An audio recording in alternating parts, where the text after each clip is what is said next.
Bapa yang ada di surga, yang bertahta di semua tempat keadilan di seluruh muka bumi ini, saat ini di siang menjelang ini kami mau membaca firman-Mu. Terangi hati dan jiwa kami selalu, Roh Kudus, untuk mengerti memahaminya. Seperti yang kami ketahui bahwa dalam keadaan apapun yang kami alami, sakit, senang, sedih, bahagia, ada firman-Mu yang menguatkan kami untuk tetap hidup dari kekuatan dari-Mu. Kami bersyukur Bapa, kami berterima kasih Yesus, Roh Kudus. Bila kasih setia dan sejahtera-Mu melingkupi kami, menjamah kami semua yang sakit di tempat ini. Kami bisa pulih, bisa pulang, bisa kembali beraktivitas selama kami dimampukan untuk hidup di dunia. Kami mau bertobat setiap hari, menjauhi dosa-dosa dan larangan-Mu. Kami percaya kasih sayang Tuhan nyata, di mana pelayanan di rumah sakit, dokter-dokter diberkati, perawat diberkati, semua bekerja di tempat ini diberkati. Kami selalu mau Tuhan memberkati rumah sakit di mana kami berada saat ini, untuk mereka lebih maju, lebih kuat dan sehat, supaya bisa melayani sesama dengan baik. Dan kasih Tuhan nyata bagi mereka semua, diberi kekuatan sehat selalu seperti Engkau menjamah kami semua yang sakit. Terima kasih Bapa, terangi hati dan jiwa kami dengan firman-Mu saat ini yang mau kami buka. Kami mau renungkan dalam kebaikan hidup kami berjalan di terang firman-Mu. Amin. Pembacaan kita pada siang menjelang sore ini, atau sudah menjelang siang ya, terambil dari Ayub 27 ayat 1 hingga dengan ayat yang kedua-tiga dengan perikop tidak ada harapan bagi orang fasik, yang demikian bunyinya. Maka Ayub melanjutkan uraiannya. Demi Elohim yang hidup, yang tidak memberi keadilan kepadaku, dan demi yang maha kuasa yang memedihkan hatiku, selama nafasku masih ada padaku dan roh Allah masih di dalam lubang hidungku, maka bibirku sungguh-sungguh tidak akan mengucapkan kecurangan, dan lidahku tidak akan melahirkan tipu daya.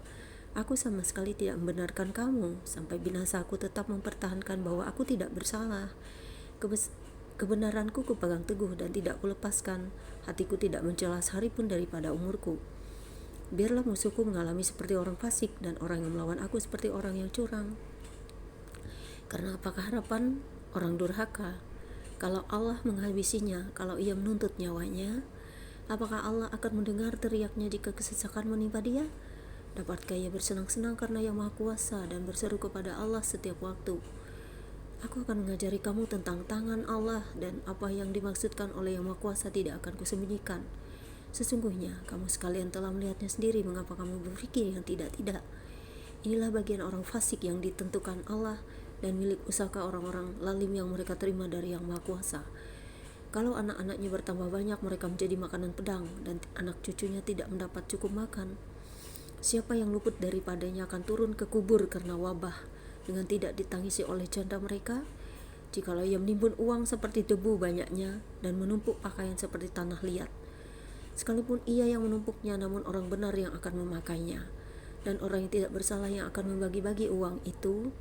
Ia mendirikan rumahnya seperti sarang laba-laba, seperti gubuk yang dibuat penjaga. Sebagai orang kaya ia membaringkan diri, tetapi tidak dapat ia mengulanginya. Ketika ia membuka matanya, maka tidak ada lagi semuanya itu. Kedasatan mengejar dia seperti air bah. Pada malam hari ia diterbangkan badai. Angin timur mengangkatnya, lalu lenyaplah ia. Ia dilemparkan dari tempatnya. Dengan tak kenal belas kasihan, Elohim melempari dia dengan cepat. Ia harus melepaskan diri dari kuasanya. Oleh karena dia, orang bertepuk tangan dan bersuit-suit karena dia dan dari tempat kediamannya. Jadi kita bisa belajar dari Ayub bahwa semua yang dikatakannya adalah kebenaran, bahwa seseorang yang sudah bertobat dan bersih di hadapan Tuhan akan selalu dibenarkan. Tetapi janganlah kita menimbun harta di dunia, tetapi kita harus berbagi untuk sesama yang membutuhkan kita, karena itu adalah bagian dari terindah dari kasih Allah kepada kita. Karena itu hormatilah seorang akan yang lain, kasihilah orang-orang miskin. Saya pun walaupun saya miskin, saya tetap berbagi kepada saudara-saudara saya yang miskin. Saya bukan benarkan diri, karena ajaran Tuhan adalah nyata. Walaupun saya berada di rumah sakit juga, saya tetap mengasihi saudara-saudara saya dan mengingat mereka. Saya akan tetap berbagi, baik doa, baik materi, atau apapun itu. Karena ketika kita berbagi, kasih Tuhan akan nyata dalam hidup kita. Kita bertobat setiap hari, menuruti firman-Nya, tetap berbuat kasih, saling mendoakan, dan tetap kuat berdiri di hadapan Elohim, supaya kedatangannya yang kedua kali tidak membuat kita binasa, tetapi kita semua hidup kembali dan selalu diperbaharui, karena dia akan mendirikan kerajaan di muka bumi bersama semua orang yang kudus, suci, mulia, yang akan diangkatnya kelak bersama-sama dengan dia di kerajaan baru. Karena Maranatha adalah penantian kita sebagai orang percaya, dan kerajaan Allah yang akan berdiri di muka bumi adalah nyata. Terima kasih Bapa di surga, kuasai kami selalu dan firman-Mu, tetaplah kami hidup dalam kasih, saling mendoakan, dan tidak ada kebencian, kedamaian selalu di hati kami untuk saling hidup dalam cinta kasih Tuhan. Seperti yang Tuhan lakukan kepada dunia ini, kepada kami semua, mengajarkan tentang kasih dan mengasihi semua orang tanpa pandang bulu, tanpa pandang perbedaan.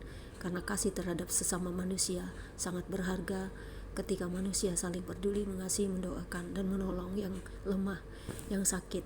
Bahkan di dalam kekurangan kita bisa saling berbagi, dalam kemiskinan kita saling menopang, karena itu adalah kasih sesungguhnya. Terima kasih Bapa, biarlah firman-Mu selalu menguatkan kami seperti Ayub, karena ketika semua habis, hilang, Tuhan akan menggantikannya 100 kali lipat. Ketika semua orang kuat dalam ujian dan cobaan, kami tidak takut akan kematian, akan penyakit, akan apapun itu, karena ada Tuhan di pihak kami. Kami percaya kuasa-Mu nyata. Ketika kami dipanggil pun kami berbahagia, karena kami memiliki kerajaan yang tak tergoyahkan oleh apapun. Yang kami kumpulkan harta di surga, bukan harta di dunia, karena harta di dunia adalah sementara. Terima kasih Tuhan, berkatilah kami selalu, suamiku, saudara-saudariku yang sudah menyokong, memberikan doa dan support semua kepada semua yang kualami. Aku juga begitu kepada mereka, karena kasih adalah yang sempurna. Ketika Tuhan mengajarkan kami kasih, mendoakan, saling, dan tetap menolong terhadap semua. Terima kasih Bapa, haleluya. Firman-Mu menguatkan kami untuk selalu hidup dalam kasih, dalam ujian pencobaan. Ada kekuatan ketika kami membaca firman-Mu, ketika setiap hari kami datang kepadamu, beribadah, memuji, menyembah Engkau, karena itu adalah kekuatan kami sebagai orang-orang percaya yang sepenuhnya menyerahkan hidup kami kepadamu. Amin. Demikianlah membaca Alkitab kita hari ini, saudara-saudara. Tuhan memberkati kita semua. God bless you all. Puji Tuhan, hari ini saya bisa pulang. God bless you all. Jangan lupa like, subscribe, and God bless you all. Immanuel.